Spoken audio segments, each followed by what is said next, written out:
Madame, Messieurs, bonsoir et bienvenue à Populi sur AFSI TV, votre chaîne. Nous parlons ce soir du combat de la démocratie. Y a-t-il réellement démocratie dans ces pays? La République démocratique du Congo, certes, des décennies durant, les opposants et ceux qui sont au pouvoir se sont entrechoqués par rapport à ça. Et les peuples, dans tout ça, qu'est-ce qu'ils disent? Parce que c'est le pouvoir du peuple souverain, pas les peuples. En d'autres termes, c'est les peuples qui se choisissent ses dirigeants, ses élus. C'est la politique du peuple. Est-ce que cette notion et son applicabilité est quelque chose de réel dans notre pays? Nous avons fait appel à Alex Dende, connu plus sous le nom de Lexus Légal, qui se trouve être cadre de l'ECD et l'AMUCA. Avec lui, nous allons analyser cette grande thématique. Bonsoir, Alex Dende. Bonsoir, mon frère. Je suis très content de vous avoir sur ces plateaux en direct d'AFSI Télévision. Alors, d'entrée de jeu, dites-nous par rapport à ces grands partis politiques, ECD, la santé, ça va? Merci beaucoup. Merci, M. Clément, pour l'invitation. Je m'en vais d'abord m'acquitter d'un petit devoir que je fais ces temps-ci à chaque fois que je viens pour la première fois dans une chaîne. Donc, tout en vous disant merci pour l'invitation de nouveau, j'ai dit bravo. Je trouve que c'est une belle chaîne. C'est quand même assez bien loti et un personnel assez efficace. En plus, des gars extrêmement gentils. Donc, j'ai été bien reçu. Merci beaucoup. À leur dire merci pour l'accueil et surtout pour leur gentillesse. Ça va tout droit dans notre cœur. Non, je vous en prie. Écoute, décidé, on tient le coup, on fait ce qu'on a à faire, on existe. En tout cas, le peuple congolais est avec nous. Nous continuons notre travail, que ce soit au niveau de l'implantation, que ce soit au niveau de... On est à l'avant-garde de beaucoup de combats dans le pays. Nous ne lâchons absolument rien. Le combat de la vérité des urnes aujourd'hui qui devient un tout petit peu, peut-être pour dire aux téléspectateurs, le combat de le respect des échéances, des élections crédibles, surtout transparentes, qui feront, et consensuelles, je vais dire, en termes de procédure, qui feront que... qui fera qu'au finish, la volonté du souverain primaire soit respectée. Voilà, mais nous sommes là, nous continuons. Justement, sous la direction de ces grands hommes, Martin Fayulu m'a dit, vraiment, alors on lui fait un clin d'œil. Est-ce que, quand vous parlez de la volonté des souverains primaires, de ces grands peuples, n'est-ce pas que vous faites déjà appel à la notion de la démocratie? Alors pour vous, la démocratie, c'est quoi? Qu'est-ce que vous comprenez par démocratie? Le pouvoir du peuple, par le peuple, pour le peuple. Oui, j'aimerais que vous puissiez parler en termes hautement politiques. Quand vous voyez l'avenir et vous regardez la réalité sur le terrain, la démocratie, dans notre pays, pour l'instant, est-ce qu'on peut dire que ça a pris du chemin? C'est un processus. Rappelons tout de même deux ou trois petites choses. Allez-y. Une petite histoire. Vous savez, des mémoires, que les gens puissent être un tout petit peu indulgents au cas où. Je crois que le 1er août 1960, là où nous sommes en plein pouvoir de M. Joseph Kasavubu, la première constitution est en ce moment votée. D'accord. La deuxième constitution, qui fait office de deuxième république, arrive en juin 67 avec M. Mobutu. Et la troisième constitution, celle qu'on a de 18 février 2006, qui en fait n'est que l'émanation de Sun City en 2003, une constitution à la base qui devait être même provisoire, pour dire, parce qu'en fait l'émanation des belligérants, tout ça, gérer les équilibres, est promulguée le 18 février 2006 par M. Kabila, donc qu'on appelle aujourd'hui la Troisième République, on va dire. La différence entre ces constitutions, ou je vais dire la touche que la dernière constitution apporte, celle que l'on a jusqu'à présent, est sur à peu près 2 articles. Les constitutionnalistes et les spécialistes en parleront encore mieux. Avec des articles. 2 articles, je crois que c'est l'article 2 qui fait, qui éclate encore un peu plus le Congo en 25 provinces plus la capitale. Province de Kinshasa, donc 26.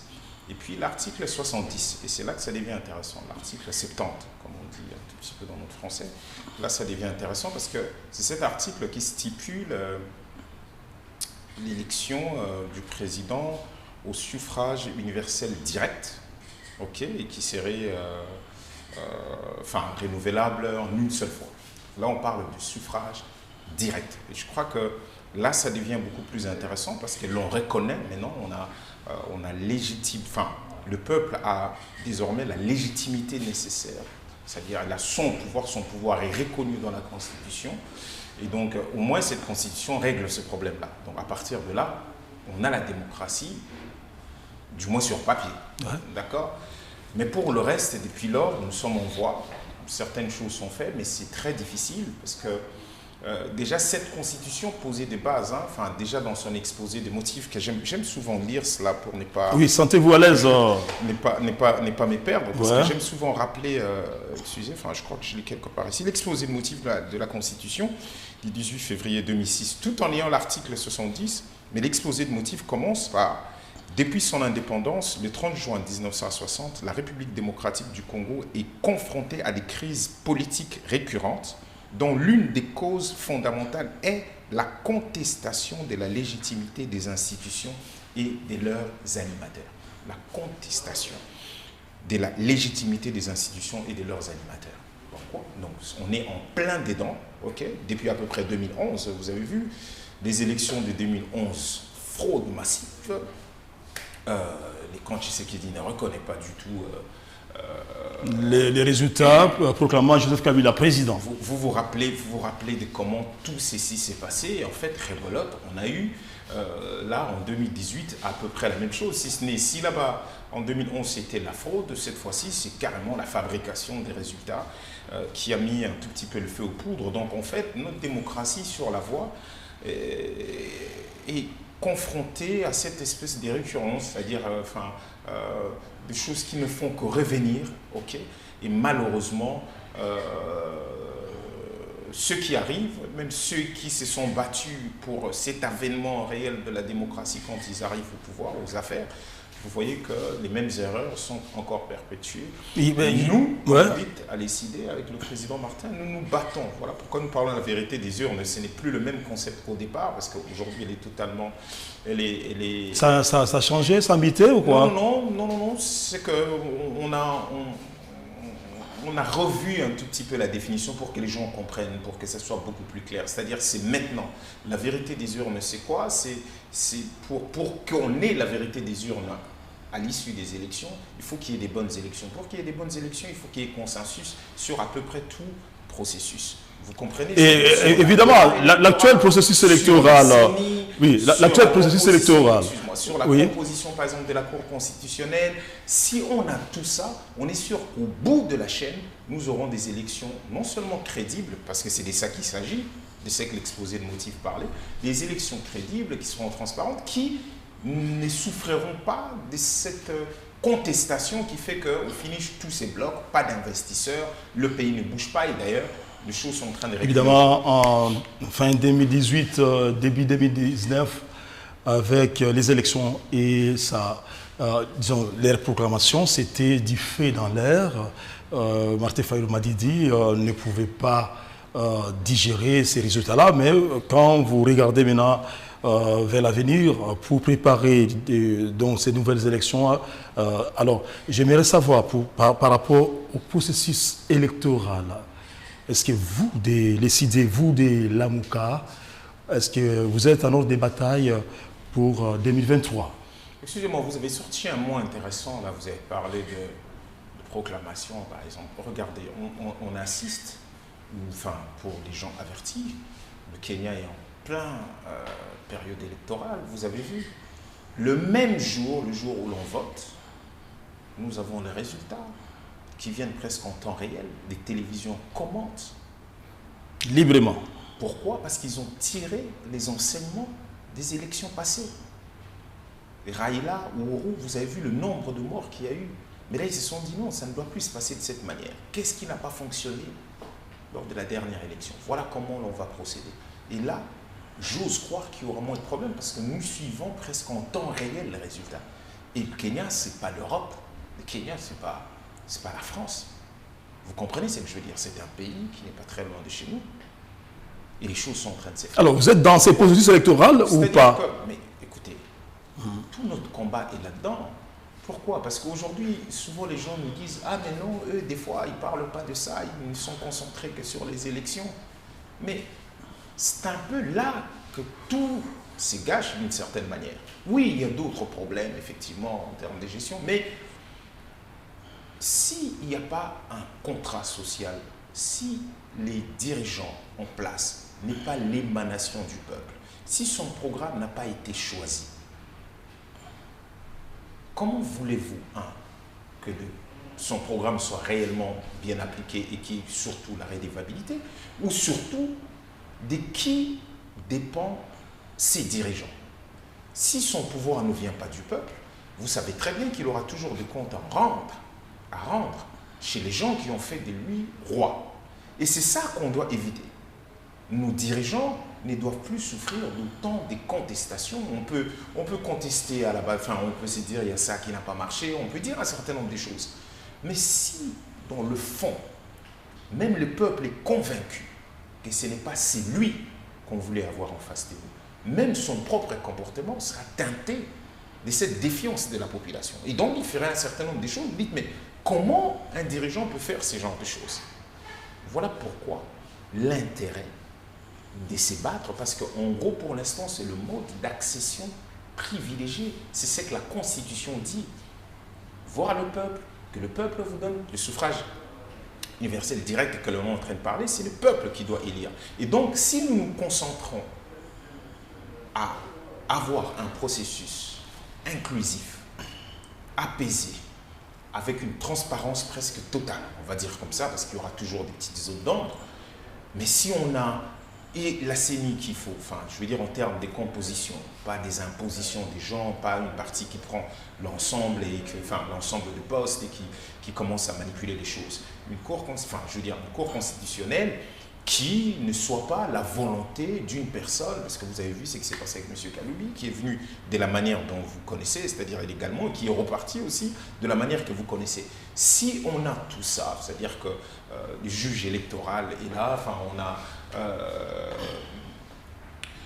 comment je peux dire encore, si on a une loi qui n'est pas forcément, qui ne donne pas l'impression d'être taillée sur mesure ou qui ne soit pas rétrograde, vous avez vu sur la loi, dans cette loi qui a été promulguée, des choses incroyables qui sont dedans. Donc si on se bat pour ça, on est sûr qu'à partir de ce moment-ci, on donne la parole au peuple et que le peuple arrive à élire son dirigeant suprême ou ses dirigeants, c'est-à-dire les députés et tout le reste, nous pensons à ce moment que ces dirigeants-là ou ces gens-là ne seront pas forcément très contestés et pourront éventuellement appliquer un programme que le peuple... Actuellement, il y a déjà un processus électoral en marche sur les rails, une loi électorale déjà considérée. Alors, les choses continuent. Bientôt 2023, SID et Lamouka sont de la partie ou non? Déjà, on sait d'un congrès. C'est pas moi, M. Félix l'a reconnu au Parlement, vous vous rappelez. Donc, qui est quelque chose qui continue. On sait déjà à l'avance qui va être arrêté, qui va être placé sous mandat d'arrêt provisoire, c'est-à-dire sous MAP aujourd'hui. On sait comment ça va se passer, et c'est la même chose. Alors, puisque nous parlons du combat de la démocratie, je veux aussi comprendre une chose. Je ne veux pas prédire ou tout simplement invoquer un tout petit peu quel sera le comportement du ministère public ou pas, parce que de toute façon, c'est tellement prévisible à l'avance ce qui est en train de se passer aujourd'hui et c'est un tel scandale que ça ne sert à rien de pouvoir dire qu'est-ce qui va se passer ou pas. Bon, entre nous, soit dit, pour un certain nombre de personnes et beaucoup d'observateurs, ils savent très bien avançons, c'est pas grave. Je vous comprends. On pourra revenir dans ça, mais je vous comprends. La sissiparité n'est pas très loin de ce qu'on est en train de vivre aujourd'hui. Je vous rappelle qu'on a une situation extrêmement grave. Grave? Extrêmement grave. C'est-à-dire? Notre pays aujourd'hui, Bunagana, je crois que des mémoires, c'est entre le... Non, on va arriver à Bunagana. On va arriver à Bunagana. Écoutez, vidons d'abord cette partie de matière. Ça va faire 2 mois. 2 mois. Que une partie de notre pays est sous les mains de M23, on va dire du Rwanda. N'oubliez pas qu'ils ont mis en place une administration, ils sont en train de persécuter. Je vais vous les lancer par rapport à Bunagana, mais je vais vraiment... en train de discuter des individus, des ceci, des comportements. Oui, je vais vider quelque chose qui est très, mais je n'ai pas fouillé votre question sur les insultes. Je comprends. Ne vous en faites pas. Moi, je reste calme et je reviens le moment venu. Sachant que vous avez... L'exercice légal. Je vais finir par répondre. Là, je vous reconnais maintenant. Parce que... Il n'y a pas de problème. J'attends et puis je vais revenir sur ça. Voilà, je vais savoir une chose. Le président Martin Fayoulou a instruit à ses membres et cadres du parti de continuer à appeler le président de la République, Félix Tshisekedi, messieurs, au lieu de les reconnaître à son juste titre du président de la République, ou quoi? Parce que même à l'émission, je vous attends souvent parler de messieurs Tshisekedi, etc. Aucun mot par rapport, excusez-moi, à son prestige de président. Qu'est-ce qui se passe, l'excuse légal? Vous êtes un homme très cultivé. Qu'est-ce qui se passe? Je ne vois même pas pourquoi vous faites... Ça reste toujours un messieurs, enfin, vous savez. Mais il est le président de la République. Est-ce que ai-je dit le contraire? Je ne sais pas pourquoi vous revenez sur ça. Vous savez, je peux encore... Parce que beaucoup de gens... Non, parce que vous savez, lui-même, il a fait une intervention, il a dit l'individu. Je sais qu'il dit. Lui-même, il parlait de lui à troisième personne. Lui, il se disait l'individu. J'en suis sûr que si j'ai dit ça aussi, ça peut scandaliser certains. Ça reste un monsieur Félix Tshisekedi, où est le problème? Bloc patriotique. Muzito qui est parti. Fayoulé Muzito. Ils ne sont plus ensemble. Qu'est-ce que je commence par quoi? La dernière question qui n'a pas été répondue sur les insultes ou on laisse ça de côté parce que je vois que... Non, moi je suis en train de... Je tente de suivre une logique. En fait, si vous constatez, ce que je suis en train de faire, c'est tenter de suivre une logique. D'accord? Excusez-moi de revenir par exemple sur ça. Je sais que vous êtes déjà dans votre patriotique que j'ai introduit tantôt. Les insultes. Oui. C'est même une insulte que de me poser la question sur les insultes.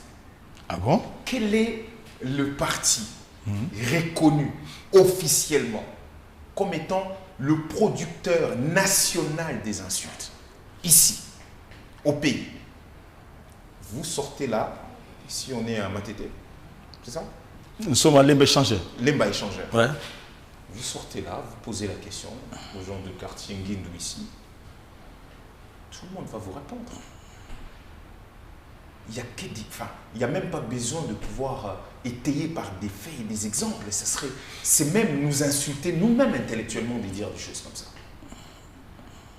Vous comprenez? Maintenant, si vous revenez dans... Parce que le dossier que vous vouliez évoquer, vous n'avez pas dit, donc je ne vais pas vous faire dire des choses que vous n'avez pas dit. Hein? Peut-être que vous êtes en train de parler de l'héroïne, la maman qui me pavite actuelle. C'est peut-être d'elle que vous êtes en train de parler. Hein? Ma Marie. C'est peut-être d'elle que vous êtes en train de parler. Nous condamnons encore l'enlèvement, la séquestration. C'était l'enlèvement ou l'arrestation? Messieurs, je reprends mes mots. Nous condamnons l'enlèvement, la séquestration et l'humiliation qu'elle en a fait subir à cette maman. Quelle humiliation, parce que ça l'a ovationné devant la première dame. Elle est désormais connue par la première dame et ça s'est plutôt bien passé. Hein? Entre les deux. Hein? Tout en... Vous savez, moi j'ai toujours un respect pour les gens. Moi je suis pas connu pour... Non, c'est pas... Là, je vous reconnais. Mais franchement, dans la vie de cette maman, ça changerait quoi qu'elle soit avec la première dame ou pas? Vous l'avez vu? Vous avez vu la conférence qu'elle a tenue hier? Vous avez vu quelqu'un qui a tremblé? Elle vous a rendu compte de ce qui s'est passé. Phrase par phrase, étape par étape. Vous avez entendu ce qu'elle a dit. Non, il y a des gens qui ne se laissent plus impressionner depuis très longtemps. Et probablement, ça ne serait pas grotesque de pouvoir la citer. C'est que l'on sait que c'est une maman, une grand-mère d'à peu près 70 ans. Maman Marie Masseni. C'est ça le nom, non? Masseni. La police, certains éléments cagoulés sont entrés chez lui entre 3 heures, vers 3 heures. Ils l'ont sorti de chez elle. Alors que cette dame, une convocation, aurait pu suffire. Elle va fuir où? Où est-ce qu'elle peut fuir? Et même si on venait la journée en disant mandat d'amener, l'avocat de la maman, Maître Moussa, qui n'a probablement même pas eu accès au dossier. Parce qu'on lui reproche quoi exactement? Quel était l'échec d'accusation?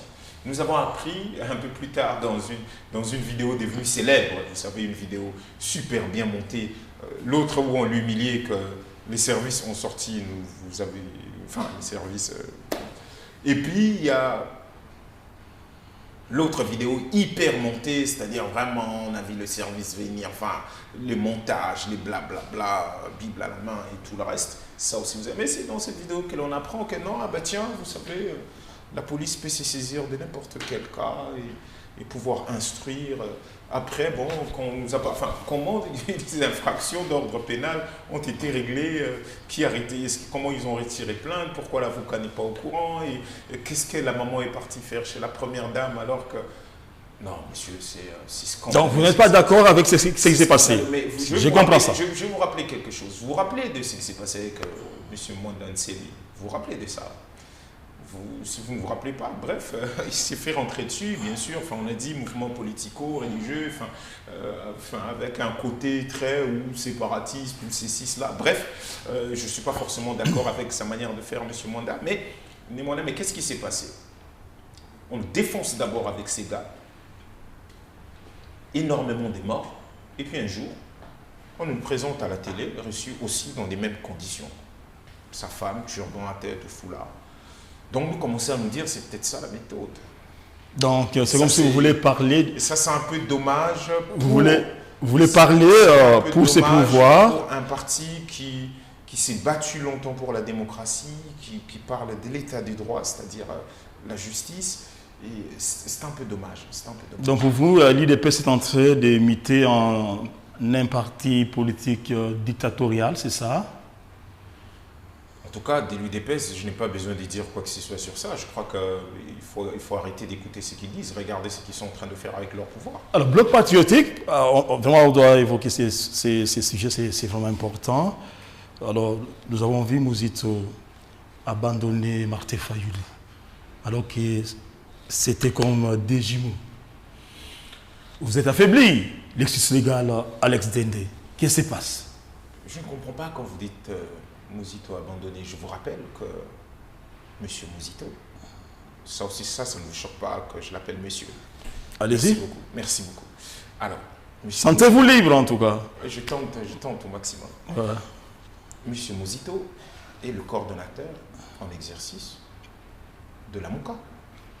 Quand vous dites il a abandonné Martin, c'était quoi? C'était un mariage? Enfin, je ne comprends pas. Là, vous jouez avec les mots. Non, vous savez ce qui s'est passé? Non, vous dites il a abandonné.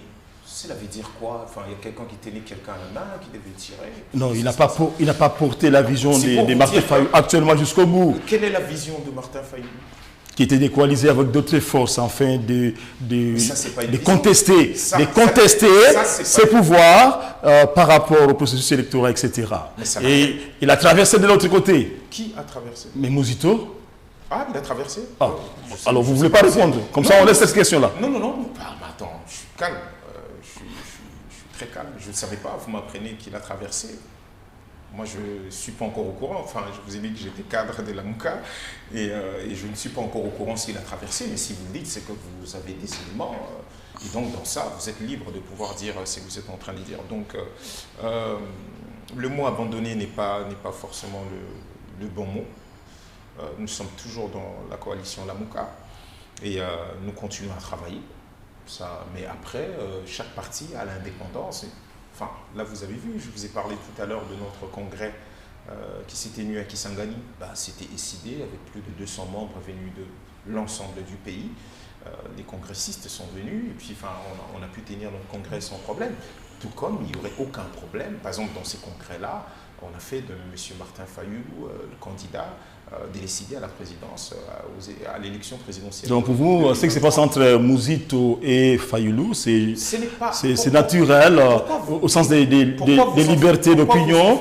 ça fait partie du combat de la démocratie. Chacun peut avoir, excusez-moi, ses dérivés, hein, quoique travaillant peut-être ensemble, selon vous, donc on peut avoir ses dérivés. C'est pas selon moi. Enfin, j'ai l'impression que vous en faites un problème personnel des Mosito et des Fayulu. Non, je pose des questions. Oui, mais j'ai dit, c'est l'impression que cela me donne.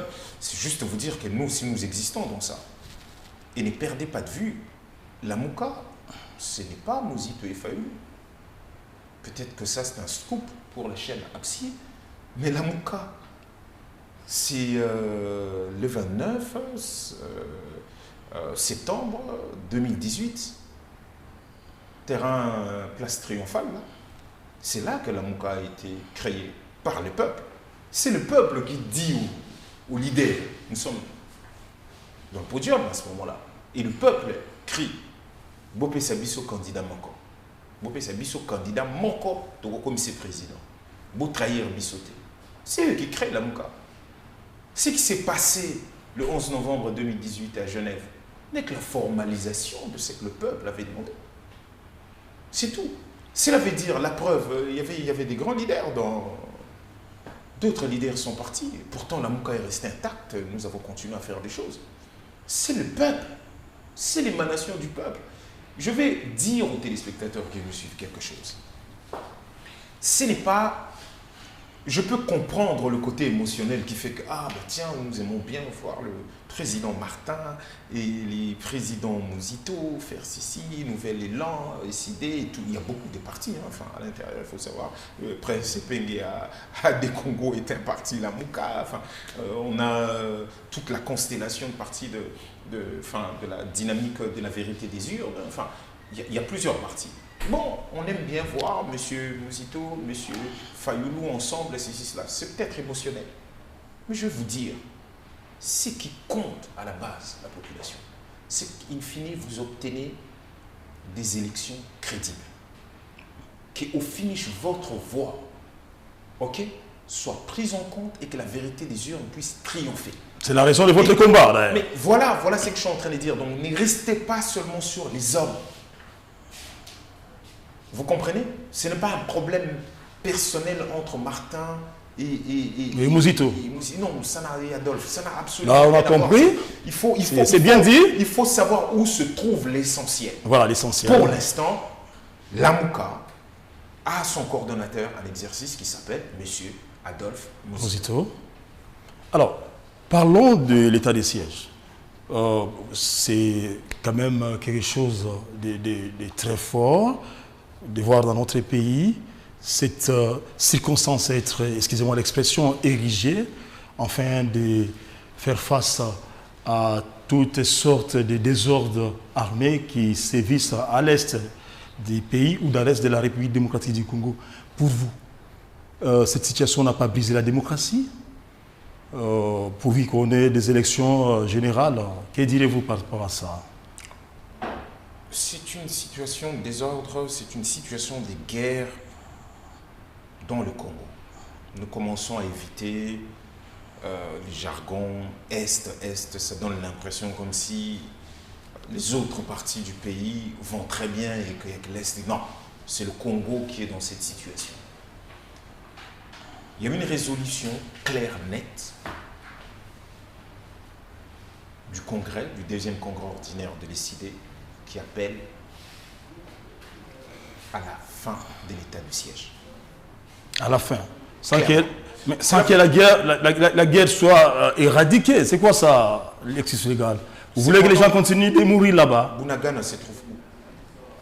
C'est pendant cet état de siège. Le pays est déjà pris en partie là. Et c'est la guerre, non? L'état de siège a produit quoi depuis lors? Nous en appelons à la fin de cet état de siège qui, comme vous êtes en train de le dire, non seulement a été mal préparé, mais est liberticide à plus d'un niveau, c'est-à-dire un tout petit peu, ne va pas dans le sens de la démocratie. Les résultats escomptés n'y sont pas. En ce qui nous concerne, c'est assez clair. Vous savez ce qui s'est passé à Butembo? Aujourd'hui même? 800 prisonniers évadés. À 2 heures du matin, les ADF Nalou ont attaqué la prison. L'état de siège. Voilà. De 2 heures à 4 heures. Mais pendant cet état de siège, comment voulez-vous qu'on il y a eu au moins 2 policiers morts. Comment voulez-vous qu'on soit sérieux? 800 personnes. Vous imaginez ce que cela veut dire? Oui, il y a eu des morts. Ce sont des ratés de l'état de siège alors? Messieurs. Qu'on peut corriger. Messieurs, voilà pourquoi il y a tout un rapport. Une commission parlementaire par rapport à cela. Je vous invite à lire ce rapport. Et vous comprendrez beaucoup de choses. OK? Donc, en ce qui me concerne, je vous donne notre position. Pour nous, il faut arrêter l'état de siège. Anthony Blinken a vu Tshisekedi. Il a séjourné ici un tout petit peu. Et apparemment, les États-Unis d'Amérique donnent l'impression d'être avec les Congolais, mais continuant de caresser les chouchous rwandais Paul Kagame. Est-ce une sorte de camouflage, une sorte, je dirais, d'erreur d'appréciation de notre part aussi? Les États-Unis ont le droit d'être avec qui ils veulent. C'est leur pays, c'est leur souveraineté, c'est leur diplomatie, c'est d'abord avant tout question d'intérêt. Donc M. Blinken a le droit d'être avec qui il veut, enfin son pays, en fonction de leurs intérêts. L'approche serait, nous, sommes-nous avec nous-mêmes? C'est ça la bonne question. Les États-Unis ont fini quelle guerre dans le monde? Nous sommes-nous avec nous-mêmes? Quelle est notre diplomatie? Des contradictions qui existent dans notre diplomatie en ce qui concerne le Rwanda et l'Ouganda. Là, il y a eu un rapport. Mais qu'est-ce que le rapport des experts des Nations Unies qui a fuité? Qu'est-ce que Blinken dit? Les États-Unis sont préoccupés. Préoccupés. Mais ce ne serait pas la première fois. Le rapport mapping existe. Vous comprenez? Qu'est-ce que notre pays fait pour que ces rapports soient exhumés? Vous avez vu le 2 août. Oui. Vous avez même organisé un événement, les CIDE. Commémoré. Ce n'est pas la première fois. Hein. Depuis 2015, nous avons la date du 2 août. Il y a eu une résolution de congrès en 2015. Et là aussi, en 2022, il y a eu une résolution qui va dans le même sens pour pouvoir consolider la date de 2 août comme étant celle où l'on peut commémorer le génocide congolais. Génocoste. J'ai vu les CIDE être très engagés dedans. Nous sommes très engagés dedans parce que c'est un combat qui nous préoccupe. C'est un combat de tous les jours. Nous devons tout faire pour faire exhumer ces rapports.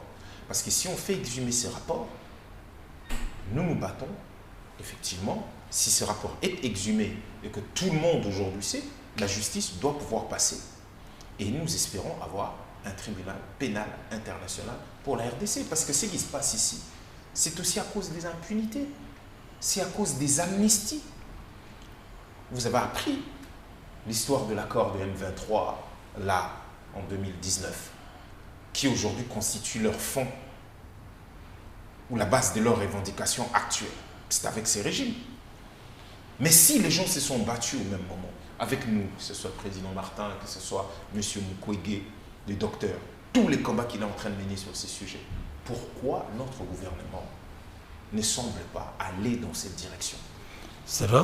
On vous a compris. Alors, dernière question, c'est par rapport à votre personnalité. Je ne fais pas parler la personne au sens des cultes de personnalité, mais je vais comprendre dans ces combats de la démocratie ce qui vous a motivé, ce qui vous a inspiré. Parce qu'on sait très bien que l'exercice légal est à la fois opérateur culturel et politique. La toute première question par rapport à cette conclusion, vous vous situez plus où? Dans la culture ou dans la politique? Des deux, qu'est-ce qui vous avait motivé à embrasser l'opposition, l'exercice légal, avec tous les prestiges que vous avez? Je ne sais pas si j'ai embrassé l'opposition.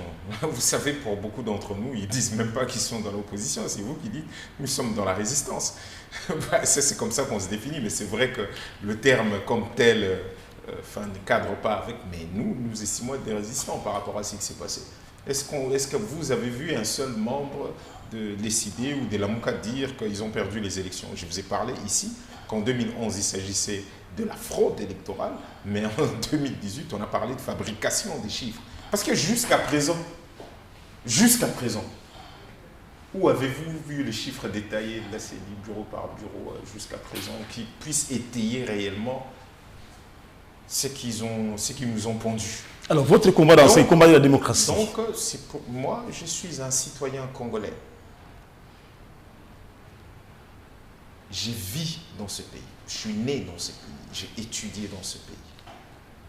Je ne suis pas que témoin. Je suis victime de cette mégestion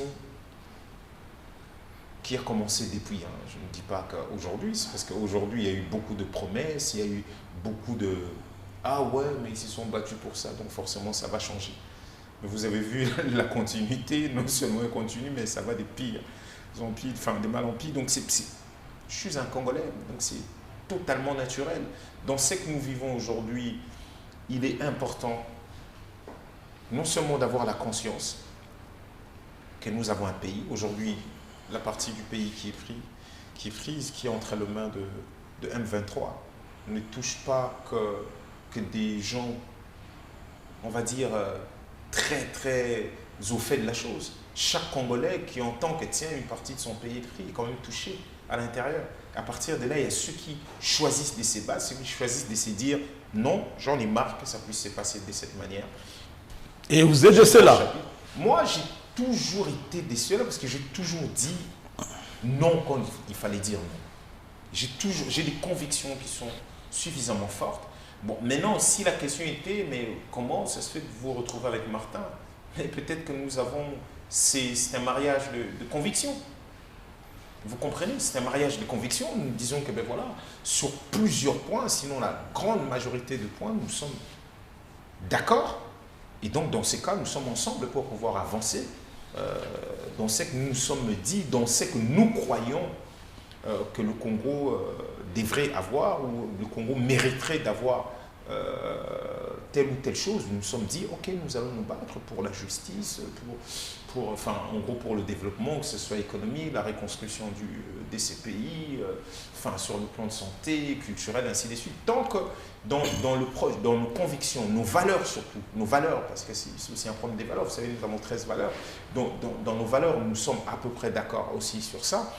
Et là, on est en train d'élaborer, on a un manifeste que l'on va présenter avant la fin de ces mois, c'est-à-dire où se trouve notre offre politique. Les gens vous pourriez éventuellement être invités. Si les choses se passent très bien, vous allez venir et vous allez voir nous serons là. Quel est notre projet de société par rapport aux élections 2023. Ok, l'excuse légal Alex Dende, vous êtes plus connu sous le nom de l'excuse légal, mais pour respecter votre identité très, très administrative, c'est Alex Dende, cadre de l'ECD et par ricochet de l'avocat.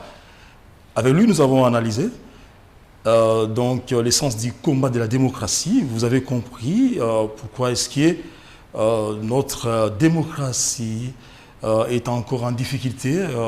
Tout a été dit, ou l'essentiel a été dit. Et j'espère que l'exercice légal a éclairé votre lanterne. Cela ne dit pas que ça n'amène pas un débat. Ça dépendra de ce que vous voudriez. Le numéro est là. Posez vos questions. Nous espérons qu'un jour, l'exercice légal accepterait les débats avec les camps adverses. Nous ne sommes pas des ennemis. Nous sommes tous fils du Congo, filles du Congo. Les soucis, c'est d'amener notre pays à la hauteur. L'exercice légal, merci. C'est moi. J'espère que vous viendrez d'accord. Que Dieu nous prête vie. Amen. À la prochaine opportunité. Bonsoir.